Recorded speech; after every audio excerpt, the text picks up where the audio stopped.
As flickered flame makes shadows bend, and smoke meets moonlight, cold and blue, when blackest night hails twilight's end, then darkness comes to beckon you. As hunger turns the flesh to fire, and breathing falters, reason halts, then creep the claws of dark desire to rip and split you at your faults.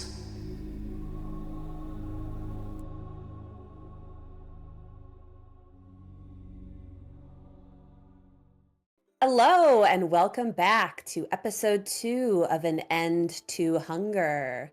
We have completed our first episode. We have cleared out the ancient police station and found a treasure trove of little goodies for our players. I am Eleanor, also known as Foibles and Fables, and I will be your GM. Very quickly, let's go down the row and reintroduce ourselves, starting with Dawn. I'm Dawn, and I'm going to be playing as Wick Bloomberry, the halfling rogue thief. And Nikki. Hi, I'm Nikki. I'm going to be playing Sinzaru Khan, the fetchling Ifrit thaumaturge. Rafa. Hi, I'm Rafa. I will be playing as Thistle Howlgraven, a whisper elf witch. I swallowed wrong. And Harley swallowed wrong. Can think of no other introduction. Hi, my name is Harlequin. I promise I'm usually better at swallowing. I will be playing Maro Venturi. Oh, honey, we're aware. The night is young. The night is young. I will We be all have our off playing. days, darling. Very few times will you ever hear me say, spit, don't swallow. That being said, I am playing Maro Venturi, the War Priest, Doctor, and Cleric. Wonderful. We are thrilled to have you all back for our second episode. This is a Pathfinder 2nd Edition actual play. Want to give a quick shout out before we start to some of the tech that we are using behind the scenes. First of all, this gorgeous display, which you see in front of you, is provided by Hero Forge for our models and Talespire for the beautiful scenes that will be laid out before us as we continue through this adventure. All of our players are running their characters in Path Builder, which is a fabulous free-to-use D&D Beyond-like system. If you want access to all the features, you pay a one-time fee for device. You can also support Red Razor, the solo creator. We must protect him with our lives. Everybody give your little prayers and chants to Red Razor on Patreon. And lastly, to look up a lot of our rules, we're utilizing Archives of Nethys. The rules for Pathfinder 2nd Edition are 100% free to access. That's every single rule from every single piece of media that's out there, including errata. You can also support the archives on Patreon.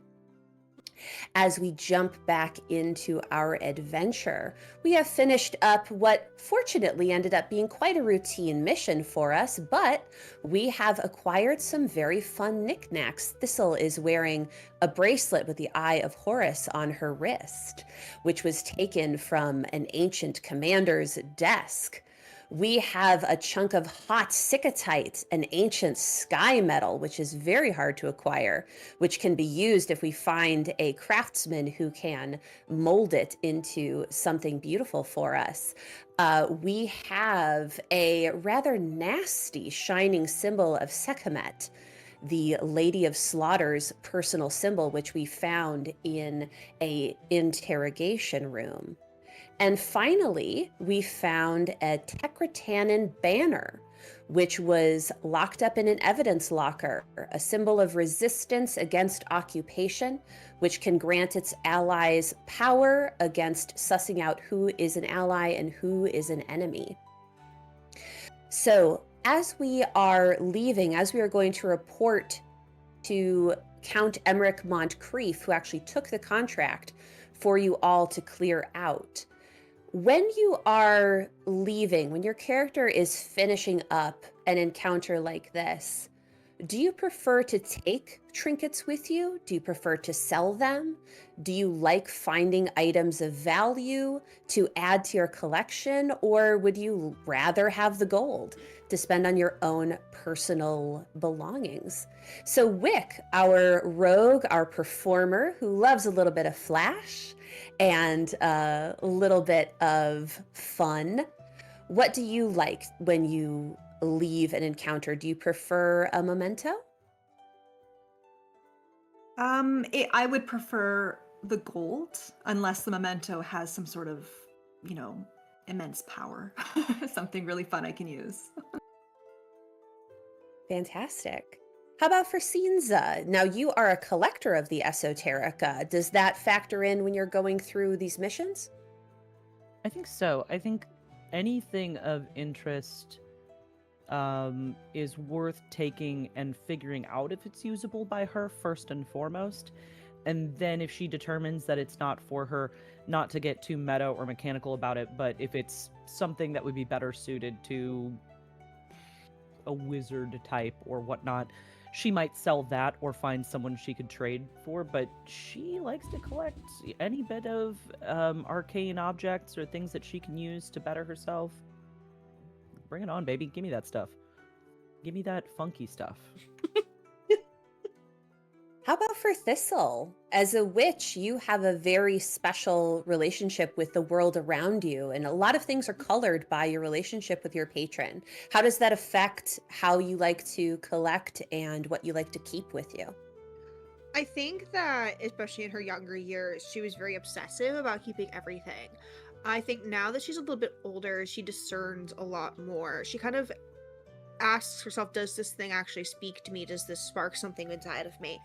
And if so, then she keeps it. If not, she will 100% take the gold.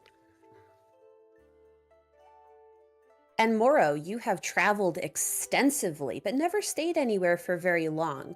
What does your relationship look like with these trinkets and these mementos that you may be taking behind from or taking away from a mission?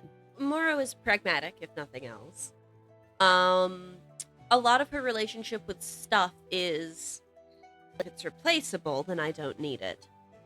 Given that she is so nomadic, but she will behave a little differently in like group settings if it's useful more so than monetarily valuable for someone in the group, not just her. It's being kept. Otherwise, give me money. Wonderful. So with that all being said, you have squared up with the government agent who was tasked to make sure that you have fulfilled the contract that was dealt to Count Emmerich for you guys to clear the place out. You make your way via carriage here to the morning wharf. The hot Morabian sun is starting to dip in the sky, and there's a cool breeze coming off of the inner sea. It is not quite the height of summer yet. We are actually still in early spring. But as we established last episode, the heat of the Morabian sun is going to find you no matter where you are within the city's confines. You go to meet your employer, Count Montcreif, Professor Emeritus of the University of Lepestad, art historian, esoterica expert, purveyor of the bizarre. You received word that he, along with his yacht, is docked in the morning wharf, and you make your way to the correct berth. Count Montcreif waves to you as you approach, and true to his nature, he is not alone. At his elbow is a tall Iuvaran man with bronze skin, a strong brow, and full lips, holding a leather journal and a pencil. Lined up along the gunwale are an androgynous person with shimmering golden eyes and a trail of iridescent green scales running down their neck and chest. A sturdy halfling woman with sun-bleached hair and a deep tan across her nose and cheeks. A voluptuous dwarven woman with lustrous dark skin, blue hair combed out in a perfect sphere, and multicolored silks draped across her body. And a well-muscled elfin man with pale, freckled skin, piercing blue eyes, and a necklace of glass beads glittering in his chest hair. As you guys take in each of these people in turn, Emmerich calls out to you, "My fine, gentle fellows! All's well, I take it?" All's well that ends well, my dear. Hello, Excellent, Emmerich, excellent. dear. Oh, my Lady Morrow, how well you look. I knew I could count on you. Fine team you four make. Yes, quite fine. Come aboard, and tell me all about it. Quite a solid bounty you found this time, Emperor. I always aim to please you, my lady. Did we find some little treasures to add to our collections? And then some. Wonderful, wonderful. Well, come aboard and join us. We've supper laid out. I'm sure you've worked up quite the appetite. I release Log onto the deck of the ship. And I just watch him like beeline straight for where he knows there is food. He can smell The it. nose knows, yes. Excellent. Beautiful. Within the yacht. Oh, yeah, go ahead. And then I kind of look at everybody else and I'm like, eh? Follow that lizard. Follow the lizard. He's Wonderful. a Yeah, tax Emmerich write-off. is- He's a tax write-off. We can use him to find food when we're working. You get a plus to your checks to subsist. Emmerich warmly shakes your hands as you come on board, introduces you to this retinue, these people that he has collected for the purposes of this evening. He gives Cinza a particularly warm embrace that you would expect from an uncle figure. Gives Wick a flourishing little bow as you all come on board. And you make your way into the large yellow room where our feast is laid out. The golden-eyed person, they are a Vishkanya, introduce themselves as Sethis of Two Houses. They will begin to play a stringed instrument called an oud as gentle backing for Emmerich's party. The tables are laid out with ample food and drink, both alcoholic and non, as Morabians themselves rarely imbibe anything stronger than kefir or pomegranate juice. There's an elaborate hookah shaped like a long-stemmed sun orchid, with an attendant to clean the mouthpieces and switch out the various leaves that are being burned for your enjoyment. Emmerich and his guests arrange themselves around the room. This is not a formal dinner party, so you may mix and mingle, eat, drink, and be merry as you see fit. I think first and foremost, being the nomad that she is, Emmerich is probably one of Morrow's only connections to the finer things in life. She's still not very comfortable being around all of the pomp and the circumstance and the food and so she is going to go find her little book corner, as there is always a little book corner at these parties, and mostly just observe. Absolutely. You absolutely can observe in the corner. No one will bother you too much unless you invite that kind of attention. So you can grab whatever food you'd like to grab and whatever you'd like to drink and observe the goings on of everybody else. Thistle Wick, is are kind you- of oh, yeah, Thistle? going through, trying to follow Log to make sure he doesn't eat anything he objectively cannot eat. She's kind of chewing on the end of her hair, and like batting his like little nose, his little snoot away from some like strange looking berries that she can't identify herself. So she's like, okay, if I don't know what that is, you cannot eat it. But is kind of looking tentatively at a couple of people, wondering when it is appropriate to approach them, because they're not her friends. They're friends of her employer. True.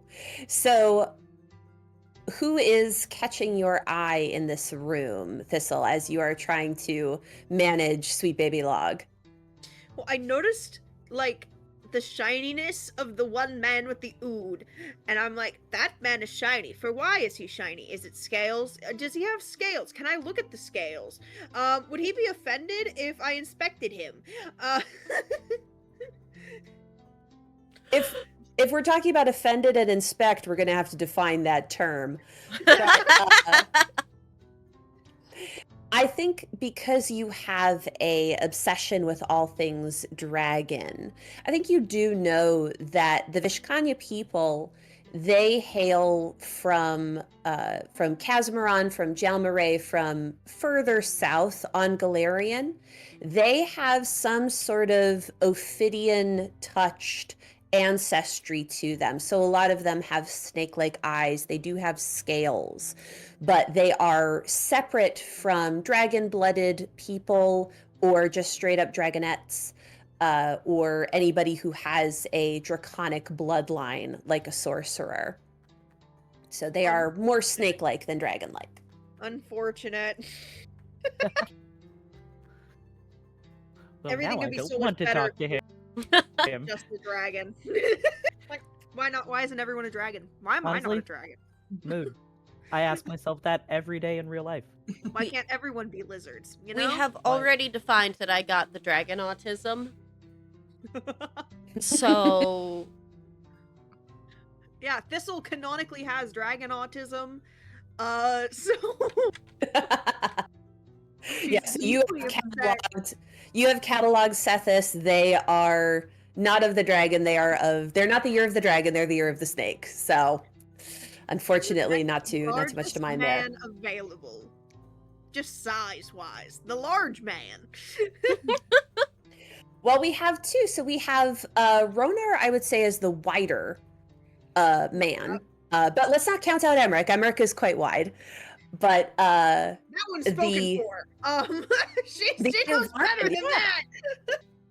the young Iovaran man absolutely is a little flustered. He is spending a lot of his time at Emmerich's elbow. And Emmerich is happy to introduce you to him, drawing you I'm gonna do over. just a little. Okay. Yeah, Now I'm ready. little adjustment. Yeah. And he, for his part, is looking particularly well groomed.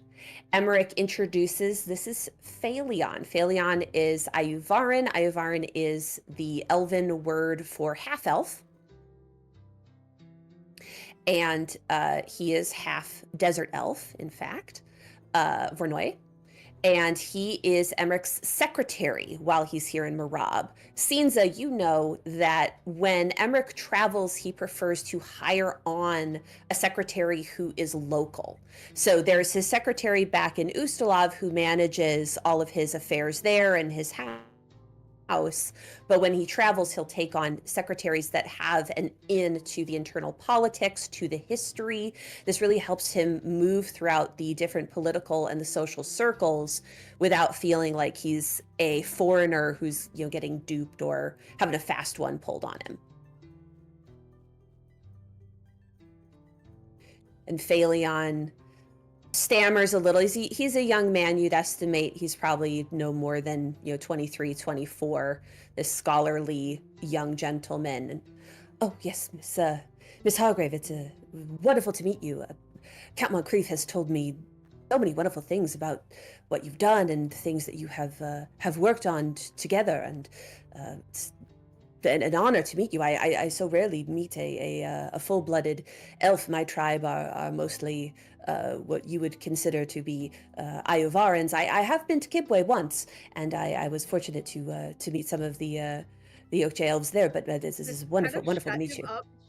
She kind of leans in and just like takes his face, and is kind of like inspecting him as he just stammers.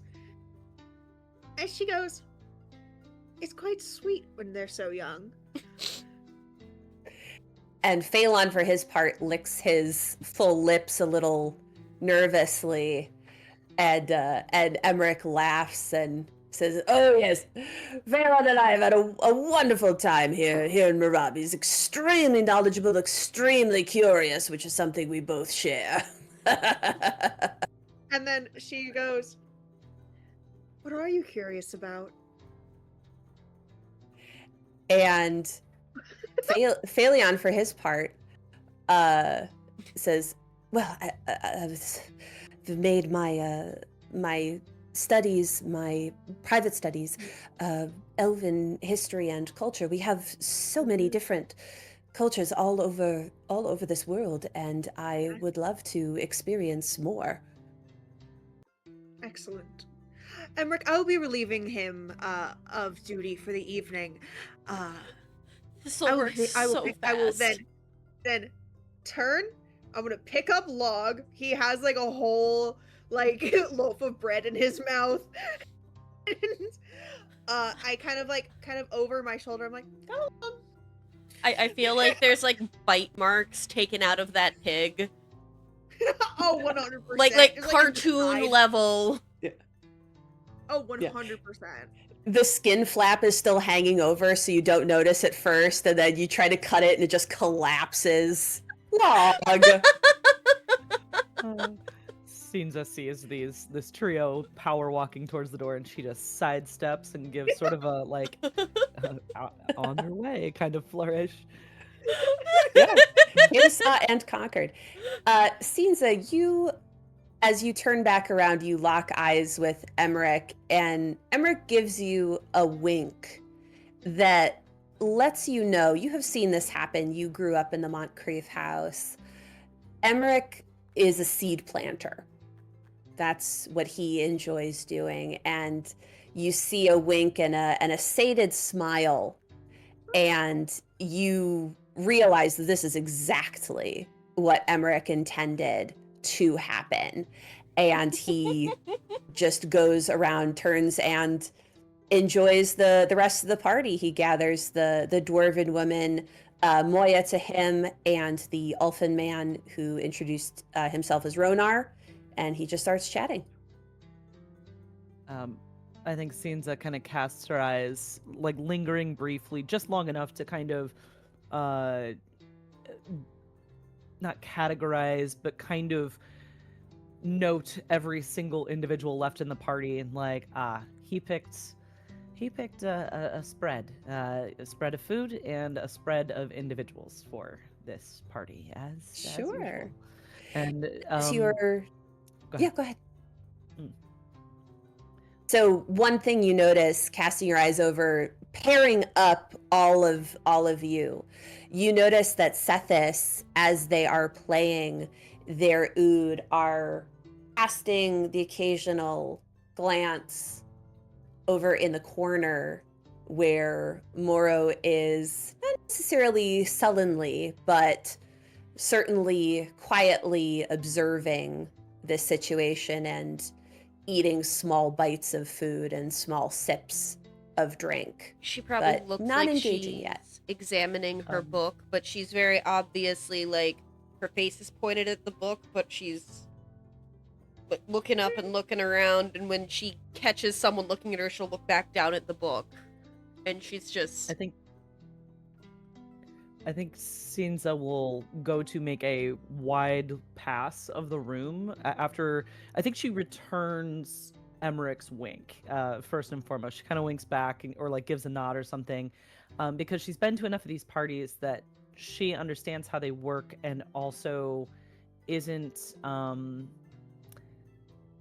It's not that she's accustomed to maybe sometimes not helping, but adding a little bump here and there where necessary, because when she wasn't attending these parties as one of the guests, as one of the party members, if you will, like both in terms of the party itself and the four of us here, she was perhaps helping make these parties what they are by helping serve guests and chat people up.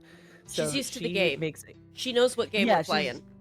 She knows the game here, and she's like, well, this makes Emmerich happy, so I'll at least throw a little hand in here. And she will scoop up like a cup of wine or something along the way over to Morrow, and she'll lean herself back against the bookshelf, won't look down at Morrow, but will say, the Vishkanya, he's making eyes at you. Not that you haven't noticed, but... You learn quickly, Sinza dear. Oh, Morrow, you mistake. I've been going to these parties a long time. No, I meant me. Good job. Good catch. I am curious, though. This is a work party, isn't it? I don't often frequent events like this. Emmerich would call it a work party, yes. Understood. You can tell There's she nods at, like... I'd say you'd spent enough time around Morrow at this point that because she's not necessarily trying to hide it, you can tell that she's still kind of like, what the fuck? What's going on? Cinza nods at the other, like, not us guests, party goers, and goes, Morrow, they're the entertainment. Ah, well. What that means is up to you for the night, so. Never quite going to understand those, nobility. But when Cinza just shrugs. when in town, might as well do as the local. And she's not necessarily going to leave her corner, but she is going to start kind of sizing up Emmerich's selection for her. The cup of wine that Cinza grabbed was not for her. She sets it next to Morrow and then gives a thin-lipped smile, just sort of like a good hunting kind of gesture. Good luck. And then we'll continue making a path towards Emmerich. I think the minute that Morrow thinks no one's looking, she's just going to down the entire cup and just, oh god. Masking. Meanwhile, how is Wick enjoying his time at this party? I think that from the moment Wick has entered this room, he went into full-on, like, ravished, like, halfling mode, where he started to pick up every single type of delicacy off the table. I think at one point he would have, more than just towering all the cheeses, everything. I think at one point before Log left, like him and Log might have been like, over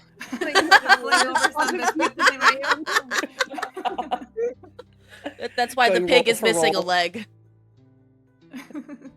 I also think Wick takes his employment very seriously, so I think that he would, even though he knows that this isn't like a time to talk business, he would like to kind of give a look at Emmerich, just so that, and kind of motion to his satchel to let him know that the Tectera banner is safe with him, and he has it, and rest assured, it's safe. Yeah, absolutely. And Emmerich appreciates that. You've known Emmerich a good long while, I'd say, probably at least 5 years at this point, if not more. So you have definitely been at parties like these, maybe in an undercover capacity from time to time, or blending in with the background. So you see Emmerich put a finger to the side of his nose in the gesture of understood, and then Emmerich will call you over. Wick, my boy, come here a moment. Am I the why, only yes, one sir. imagining Wick with like something like food hanging kind of out of his mouth as he gets that? There's a moment of, should I put the food down? Should I take the food with me? Okay, I'm gonna take the food with me. Plate just has to come with me, right? Now, Wick, have you had a chance to speak with our dear Rivia? There is nobody who knows these desert trails better, besides some of these nefarious waterlords. And Rivia chuckles, and she says, well, I am certainly happy to be out of the wind for at least one night. Pleasure to meet you, Wick. Oh, why yes, nice to meet you as well. Would you care for some cheese? He offers some food from his plate to her. Yes. I'm happy to have any kind of dairy product that isn't made from camel. Not that it isn't delicious, but one does get so tired of it on the road. And she's happy to sample some of the cheeses off of your plate. Wick has read The Field Guide to Women, where you may fascinate one of us with a piece of cheese. Oh, more for the cheese. It's me every time. Every time. Graf, you're Midwestern. You have a cheese drawer in your fridge. Yes, I also just Yeah. recently brought a thing of cheese sticks to my office to have more access to cheese. What of it? I have my office cheese, my car cheese. I had not one, but 2 cheese quesadillas for lunch. Incredible. Excellent. A perfect use of free will. Sorry, we interrupted the That's it. That's, yeah, I- cheese, a perfect use of free will. I think this is mimicking Rivia's conversation as she will beguile Wick with conversations about camel cheese. As we all know, as long as you store cheese properly with a good rind, it is an excellent travel food. So it is a major source of protein to a lot of the desert tribes and the nomadic peoples of the Thuvian Red Sands. So as long as Wick is happy to hear about it, Rivia is more than happy These- to talk about These two it. can talk about cheese all night long. Wick will tell her all Incredible. about retirement Hard cheese, cheeses, the most expensive cheeses soft that he wishes to cheeses. steal one day. We're all good. Yeah, Wick, as you assess Rivia here, you would never consider yourself to be, I don't know, well, maybe not never, but not like a fancy person by any means. You're flashy, but not necessarily, fancy. But to somebody like Rivia, you are extremely worldly, cosmopolitan, urban.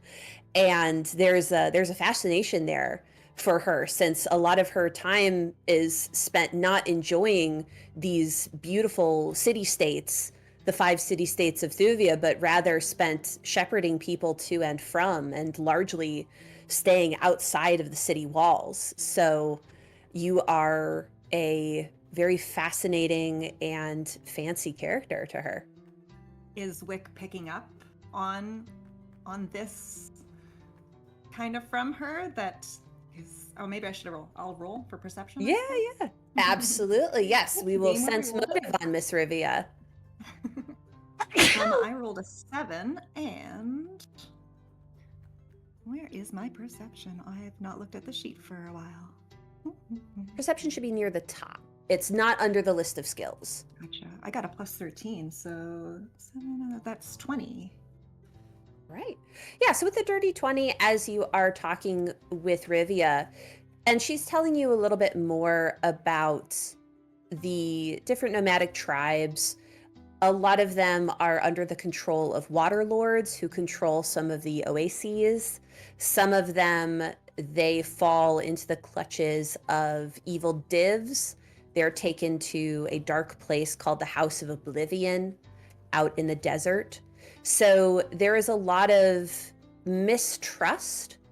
As much as the desert people are necessary and needed by the different city-states in order for interstate communication, they don't often get the kind of considerations that city dwellers and citizens get. And there are a lot of rifts between the two. So being able to be here in the Morning Wharf, in the heart of this very cosmopolitan place, is already a privilege. And then to be speaking with you, a foreigner from Avestan who is so worldly and so knowledgeable and so cultured, she's absolutely over the moon tonight. This is a great night for her.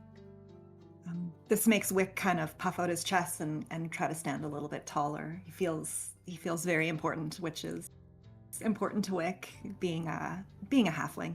I It's tough. love Wick so much. Oh my god. So he would it be all right if I offered you another plate? We can grab some more food and carry this up to the top deck if you do prefer. Oh, yes. After an hour or so indoors, I do so miss the outside air. Yes, please. Let's gather some things and enjoy some fresh breeze. Lovely. He's gonna load up a plate for her. He's also gonna like shove biscuits and things in his pockets for later. I figure it's I'm imagining it's like the just like cartoon, like he's walking and there's just like cookies and biscuits and pieces of bread and just like It's like he's a line of sausages. he's wearing it like a scarf, yeah. Yes. Yeah. You got it right. As he should. So Urbane just throws the sausage over his shoulder and hits it. Love it. So yeah, Wick, you are for the night. You are a magical prince here, as much as you would like to be for this gal. Wonderful. All right, so back inside Cinza, you are interacting here with Emmerich, with Moya, with Ronar. You're very familiar with these parties, like you said, but this feeling that you're starting to get as you're chatting with Moya, who's the priestess of Desna, and you're chatting with Ronar, who is an Ulfin from the land of the Lenorn kings, who decided to leave his homeland to not try to scrabble for some petty little kingship, but to see the world. It is occurring to you, and there's a couple fleeting little micro expressions against Emmerich's face. You're a peer at this party in a way that you really haven't been at this point. And Emmerich isn't necessarily used to that either. He's doing what he can not to talk down to you, as it were, but it is common and natural for him to ask you to refill his cup or to perform, or he will prompt you to say something or to show off your studies. It's not malicious, but that is the hierarchy that has been established between the two of you. And it is not necessarily causing friction, but you do feel that tension there. Yeah, I think that it's difficult not to fall into old habits, I suppose. To not I think the friction starts unnoticed within herself. I think that or the tension, the sort of like this realization that I think it's not even at the forefront of her mind that like, oh, she's not helping throw this party, she's attending this party. And so I think she doesn't even break conversation when she's asked, oh, Cinza, could you grab me another? And she has no issue with, oh, yeah, and she continues talking and then grabs something else and pours or something. She doesn't break conversation. It's not at the forefront of her mind, because she's so used to this. But as conversation goes on, whatever it is that Emmerich might say or ask her to do, after a while, I think that's when it starts to become evident of like, wait a minute, I want to have my own conversation. Like, come on, I'm an adult here. I'm not. And she doesn't say anything. Maybe her face might give it away ever so slightly. Just might be like a slight tugging of the corners of her mouth when Emmerich asks her to do something, and she kind of like then very quickly tries to wipe it off her face and That go is on to the next thing. adorable. Oh my god, I love this. She's learning in real time that she isn't, like, she's having a struggle of two worlds right now. Like, she should be the adult at this party, but it's hard to not remember what it's like to help with these parties. Absolutely. Yeah, as the sun is starting to dip on the horizon, Ronar throws his eyes over to your hair, which naturally has a glow to it, and says, well, I usually don't want to miss a Morabian sunset, but look at this. What a rare and fair thing here. She laughs a practiced laugh because I think it's the laugh that many women know when they're not really sure how to take a compliment. In that moment, they're not really sure which way that conversation's about to go. She kind of,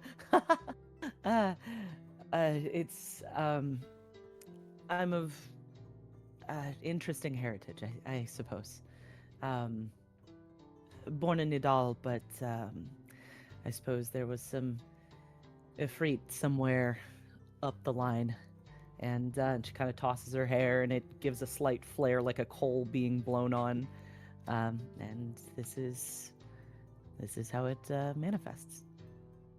And he laughs and he says, up north, when the nights are cold and long, an Afriti woman is something that is often dreamed of, so I wouldn't be so quick to dismiss it. It's would make you a fine shield maiden where I'm from. And also, Scenes is quite tall, so that is also something that, the shield maidens of the Ulfin people are prized for being. So you can assume, given your studies, that these are compliments that Ronar is giving your way, whether they are welcome or not. I think with her studies, if she knows that that's like, I feel like being referred to as a shield maiden or like likened to, that's badass in and of itself, no matter who you are. And I think that she likes. I think that straightens her shoulders a little bit, that, kind of chin up.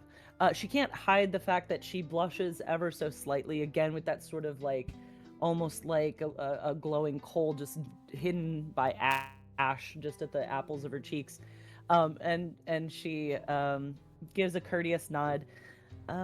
That's high praise, and I do appreciate it. I think she shoots a look, maybe not intentionally, at Emmerich, because then in this moment she is just acutely aware that she is being flirted with in front of basically kind of her dad or like her uncle figure. Sure. There is a sudden like, back to reality moment of like, dang, whatever I was about to say next, I don't want to say it anymore. No, absolutely. And as you turn to look to Emmerich, he is not gone, but he's melted away a little bit. He's gone over to the hookah to take a pull off of it. And if you want to give me a sense motive, you absolutely can at this point. Absolutely. I while you're will giving as that. soon as I get my cat to stop eating this bag of chips that I left. Stop. Stop. While she's doing that, plastic knife I think at this point Morrow will just move over to the hookah Okay. and attempt to not be in the corner. But we can come back to that in a minute. Sure. 18 on the die, and it is plus perception, correct? Yes. So that would make it a 29. Fantastic. Okay. First roll with this die, by the way. Nice. That's a heck of Very a exciting. win. I'll take it. Yeah. So the sense that you're getting, it's not necessarily that he's giving you space entirely. With that roll, at this point, I think Emmerich is still trying to, because you're a young woman, I think Emmerich is still trying to figure out what you like. So you get a sense that the dwarven woman and Ronar, so Moya or Ronar, were possibilities for you. And Ronar was sort of the first to give you that attention. So I think now with that high roll, what you immediately recognize is that he's watching to see which one you're going to gravitate to. I think the moment she realizes that, because I've been conversing off and on with both Moya and Ronar, correct? Mm-hmm, yes. I think with that, she realizes that Emmerich is trying to figure it out, and she looks back to Ronar and then looks at Moya, and sorry, do it's a little stuffy in here, don't you both think? Are there bars just off, like, in the dock area that either of you know about? Any that are... I so rarely get to spend a lot of time in areas, and I love just kind of... One of my favorite things to do when I go to a new place is to go where the locals like to eat and drink. And if there aren't any locals, perhaps people who are, and she gestures to both of them, study, traveled to know their way around a place. Would you both like to show me a favorite spot or two? Moya would definitely take the lead on that, and she says, "Oh, well, if someone is asking me to show them around, it is my duty to do so. We will journey together if you would like." And Ronar laughs and says, "Anything to get another ale. Lead on, ladies. I am at your command." And please, I'm for your troubles of showing me around, the drinks are on me. And I don't think she looks at Emmerich on her way out the door with both of them, but she makes... It is, I mean, 3 people leaving at once, and I feel like that is obvious enough. And she will want to also, if she is going to partake in Emmerich's provided entertainment, she'd rather do it not on her effective adoptive quote-unquote family member's boat, and she can come back in the morning. So Daddy's boat is Fantastic. off limits. It's more the proximity, like, you know, it's more... Ship walls probably not the most soundproof. That's just fair. Yeah. That's really a fair. lot of, like, what's the squeak in the creak of the ship, and what's the squeak in the creak of the bunk? It's let's not imagine. Also, let's be But- honest, sex in a hammock, I don't know how that's gonna work. Not trying to find out. And Sinza, being of noble persuasion, has the money to provide and will it would rather a bed anyhow. So This is a she will. I'll have you know, the hammocks are only for the crew. I mean, Phaleon is definitely getting an upgrade, let's just say. Oh yeah, Phaleon. But yeah, she'll leave with those two, as almost as if to prove a point, recognizing that he was trying to learn something about her, and she wanted to, like, I'll show him. Interesting. So yeah, Emmerich catches Moro's eye as that group of 3 leaves and says, "Well, afraid this party's already winding down. You've barely gotten to experience any of it, my Lady Moro. I Yeah. hope you're not too disappointed." I wouldn't say disappointed, Emmerich dear. This is rather grand. Let's just say I am not necessarily familiar with parties of this persuasion. Well, hopefully our association will yield many more to come, if that is what you want, my lady. Emmerich dear, you know I am nothing if not pragmatic. As long as this relationship is profitable for the both of us, it can continue indefinitely. Indeed, well, pragmatism and profitability. You may as well be whispering sweet nothings in my ear, my dear. I am Well- relatively sure that your wife would decapitate me should I try. And that's why we both love her. Well, If I may be I ever so sup- blunt, who's your friend? Hmm? And she's going to look at Oh, the yes. only person left in the room because of what Sinza told her, and she's just like, I know where this is going. for sure. And he laughs and he says, "Oh, yes, Seths. They've been remarkable here. Many, many great stories. A long life, lots of travel. Well, Sethis, sir, I believe if you would like to go below decks and entertain the crew, I believe they deserve an early night and some rest and good amount of leftovers. I have a little bit of reading to catch up on, and in the morning I expect a full debrief." Out of the corner And of his he eye, he can bows to see you. Log starts to come up and grab another tree. Did somebody say leftovers? The turkey Log's is like- just containment. the turkey like is just like leftovers. very slowly dragged toward the edge of the table. You can hear like a scrape noise almost. Little tiny claws. Just, Log's like leftovers, not if I can help it. not if I can help it. This is like in the show. This would be happening in the background as just an Easter egg for sharp-eyed Yeah. people. Absolutely. 100%. Yeah, just one by one, the pies go missing, the dumplings go missing. But yeah, the episode 2. so Emmerich takes his leave, gives you a very polite kiss on the hand as he takes off, and the servants on the boat start to pack and clean up.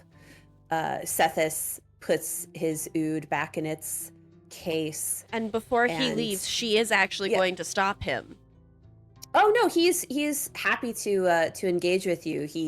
They're very happy to engage with you. They smile they- really at you, and they say, "I hope my playing tonight did not vex you, my lady."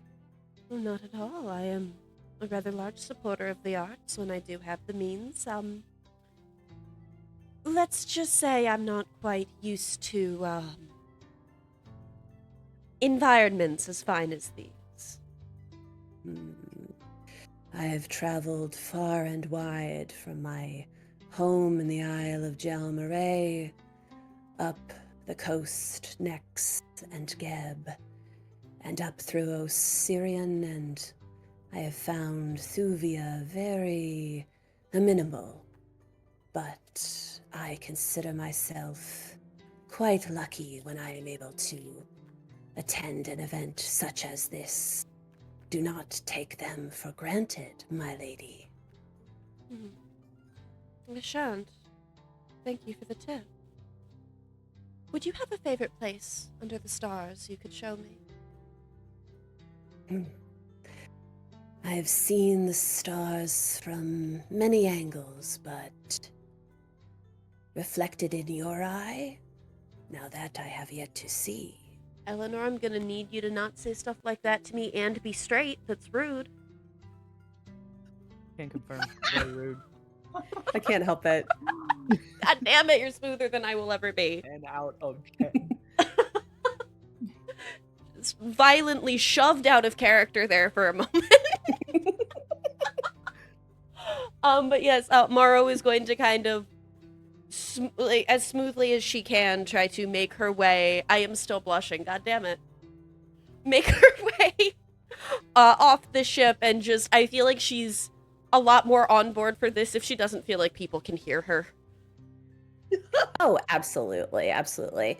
And the Morning Wharf is designed for transport of people, not goods. So there are many nice places to spend the evening, and people in Marab tend to stay up late. In a lot of desert cultures, that's just normal. You sleep in the middle of the day, which means you're just naturally awake. So you can have a late night, an early night, whatever you prefer. And Sethis is a collector of stories and a collector of experiences, and you are a unique creature and a welcome experience. I feel like the next morning, like, she's coming back with, like, Sinza sees her, and she's, like, carrying her breastplate under one arm, and the bun is just, like, falling apart. Oh, we are both doing the walk of shame back to, yeah, Sinza's got, like, weapons slung This over her is back. We why- both extremely hungover, makes eye contact with you, looks back at the ground, just keeps walking. Yep. This is why Thistle went first and grabbed a spot downstairs, because now it's mine. Unclockable. Thistle in the Wicked morning, fell on fresh the as a deck and daisy. just- Yes. Oh yeah, absolutely. I knew what I was there for.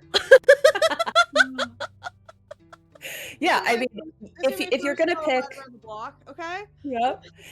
honestly, if Wick is going to pick anybody to sleep outside with, I think Rivia is the perfect choice because that is very normal for her. I think the only thing that would be uncomfortable for her in the morning, the dew coming off of the sea. You guys are covered with these beads of water, and I think she would be extremely uncomfortable, but unflapped, unfazed. Definitely not. Her mood has not soured, but it is. She is definitely not used to being wet by any stretch of the imagination. So being covered in morning dew is a very strange experience. That's okay. We went and took that hookah after everybody left. Both Wick, Rivia, and Log all said leftovers not on our watch. Absolutely not. Okay, so we will reconvene the next day. Your companions have left the ship except for Phelan, who of course gets to work. He's the only one here with a more of a 9-to-5 job. And yeah, you guys are gathered back in the room in the morning time, and after a little good-natured discussion of the evening's festivities and Emmerich checking in to make sure that everybody is happy and satisfied with their accommodations, he is ready to speak to all of you and asks Phelan to give you all some privacy. Into the ocean they go. Yeet! Down to Davy Jones' locker. You served your purpose. Thanks for the That's where memory. you live now. Alrighty. Don't so know where everybody once went. we've positioned everybody in Emmerich's quarters here, we'll get started. Okay. Trying to find everybody. There we go. Go. Wait. Like a nice little puzzle. Whee! Hooray. Hooray, I'm there now. Farewell, Rivia. Bye. To the deserts with you. Mhm. Lovely. Okay. So the door closes behind you, and Emmerich is standing over a map, and you recognize the map is Ustalav. Well, fellows, I hope you all got some rest. Now, back to work. Virlik.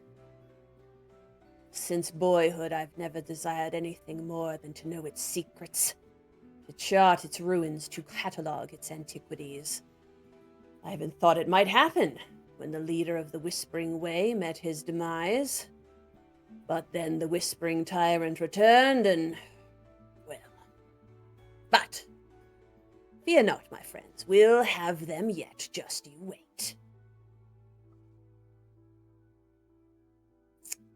And Count Montcreif opens up a etched leather satchel that is hanging at his ample waist, and he removes a green velvet bag.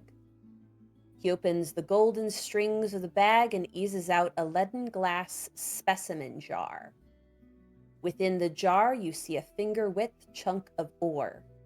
It is bone white and run through with a smoke-like threading of black granules. At first glance, it seems to be some sort of marble. Emmerich, what exactly are you planning? Well, take a look. And if you'd like to try to identify this item that he has placed on the table, you can do nature, occultism, or undead lore. I got a 29 on my occultism. 29. Okay, great. I have a I'm- 27 with nature. 27 nature. Wonderful. 18 on occultism. 18 on occultism. Okay. So, Wick and Thistle, you identify that this piece of stone is what's known as lazurite. Lazurite is a thin black crust which appears in white rock known as marrow stone. It is necromantic in nature. Corpses that are left within the vicinity of lazurite can spontaneously rise as ghouls or ghasts, usually not mindless, usually with the same capacity that they had in life. It is most often to be found in the Darklands. For those of you who don't recognize it, Emmerich can see the blank expression in your eyes. Well, Emmerich, it is very pretty, but I am going to need a bit of an explanation, dear. I think that Thistle would also say, Emmerich, you know, those that are gone should stay that way. Messing with things like this could only get you into further trouble. How right you are, my dear. How right you are. This, my dear Moreau, is a lazurite, a rather nasty gift from a bygone age. My sweetheart Drina believes that it is the physical form of the necro language itself. Perhaps one day we'll prove her right. But for all we know now, is that in small quantities this can raise a corpse into undeath as an intelligent ghoul, possessed of its soul and intellect, but twisted by void energies. Like a vampire, but with a maddening, all-consuming hunger for flesh.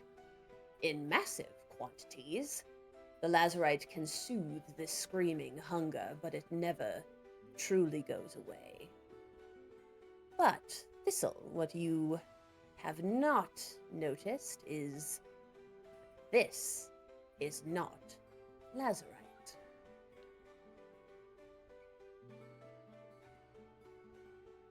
Go on. This particular fabrication is a derivative of lazurite, a facsimile, if you will. And with this false lazurite, there are several superior properties.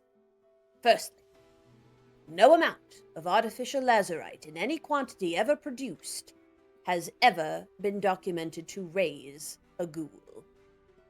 Ever. Second, in large quantities, both ghouls and zombies have been known to stop dead in their tracks in its presence, as is petrified. And lastly, well, I'll leave that to be explained by its creator.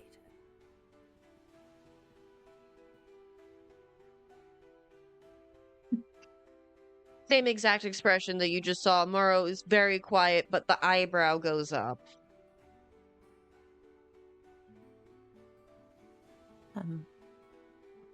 Sorry, I think the silence draws out, and Sinza kind of looking like, sorry, was somebody supposed to come in there? Come in? Are we meeting someone, or to explain the?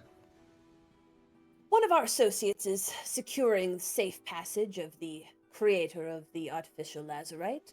Safe passage out of Marab as we speak. They have been working very closely with the government the past few years to develop this miracle of alchemy. But now they've agreed to come with you to Ustalav. I promised them a state-of-the-art laboratory, assistance, and all the lazurite they need to produce enough of the false stuff to take Virlik back. Playing a dangerous game, Emmerich. Level? What's the end goal? You don't take risks this big unless there's a huge reward. Don't you think taking back the lost county of Virlik is reward enough? Treasures untold, countless artifacts, and who knows what else they have discovered during their time there, the intelligent undead who walk its hills. You make a good point. The dead, intelligent or no, probably wouldn't have much use for quite a few of the artifacts that probably lay untouched in Virlik ruins. Huh, interesting. And we're to So we're to accompany this person, the creator, just to do what? The laboratory and the assistants you leave to me. But the lazarite, that's where I need your assistance. There's only one place I know of with enough lazarite in place where we could actually mine it. Skytear Island. It's in a little barony near the old capital, ruled by a Lady Radia Vadira. You remember her, don't you, my girl? And Emmerich looks pointedly at Cinza. I think Cinza, it's like that. If the camera were a thing, there would be that foreshortening on her face as she is blown into the past. Radia, Yes. like from when I was a girl. I had a feeling you remembered her. The Vadir family has ruled their barony for almost 12,000 years. 1,200, rather, not 12,000. That would be a little ridiculous. 1,200 years. I knew Radia's father, the old goat. I hosted the old man at my home in Califas some years back for a few days, and he brought young Radia along to see the city. Skytear Island is an ancient Kelid battleground, and I wanted to survey the area for artifacts. I offered him gold, even the first choice of treasure, but he wouldn't hear it. Anyhow, I thought I'd introduce young Cinza here to the girl, being of the same age and also of a studious persuasion. Disappeared for hours, they did.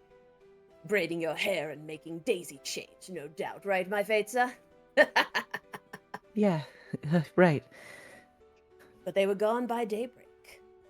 Anyhow, formidable man, though his health was failing even then. He passed away a few months ago, making Radia the new Baroness. And she's given you access to what her father wouldn't, hasn't she? Not yet. Once you return to Ustalav, I need you to visit the new Baroness, Vespa Holt. Don't mention the Lazarite, not yet. Just tell her I want the excavation rights to whatever is on the island. And in exchange, I'll owe her a favor. Well, and coming from you, that can be a very powerful favor. She The is Montcreif young. family carries weight, that's for sure. Mm-hmm. She's a young girl, and for what I've heard, hasn't made any moves to make friends.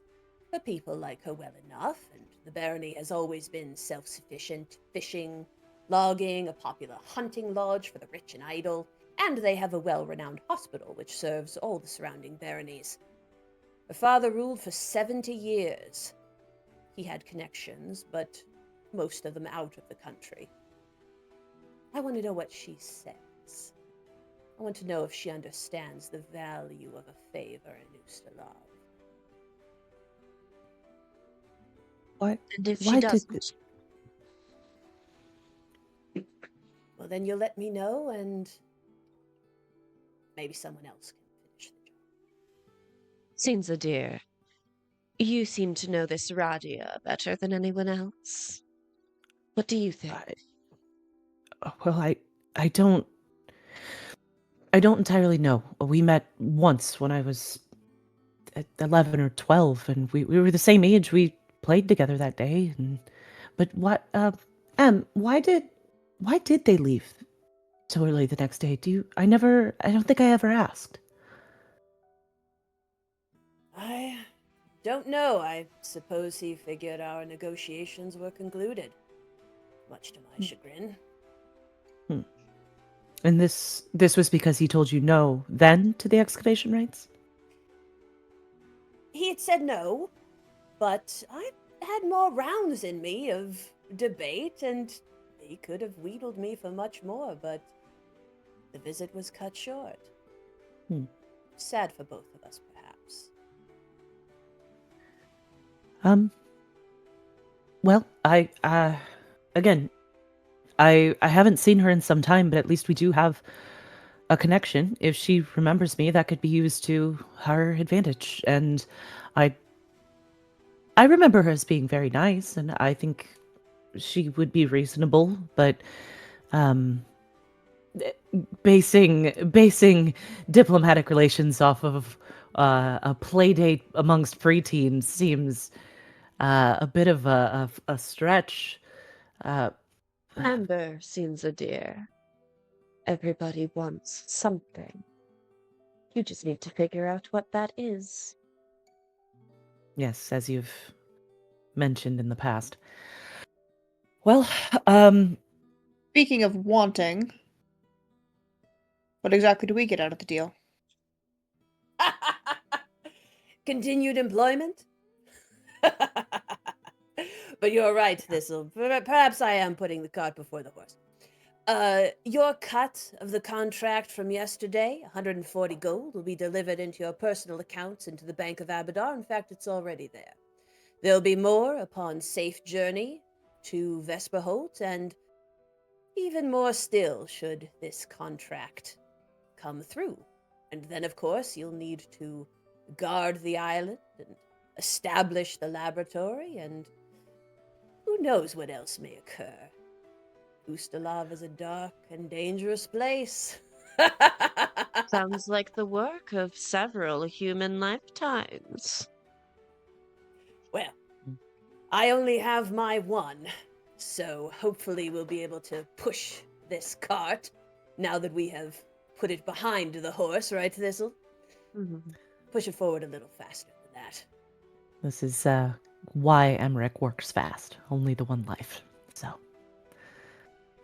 Right, well, so the just so I fully understand, we are paving the way for the laboratory to go to. We're not taking the shipment of lazurite from the island. We are trying to procure space for the laboratory there.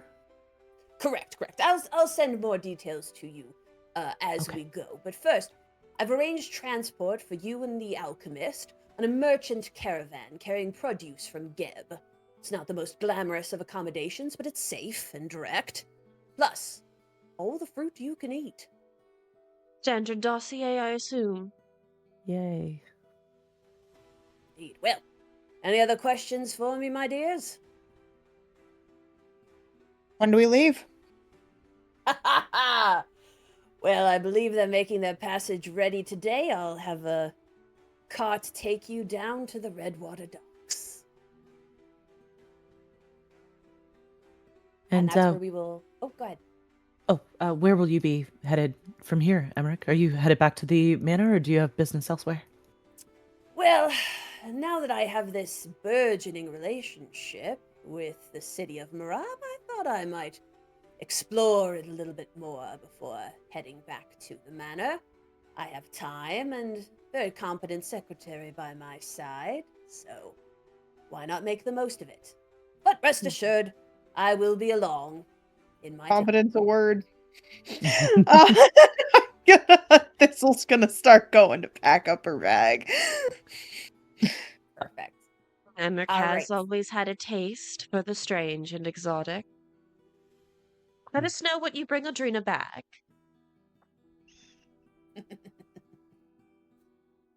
She's always on my mind.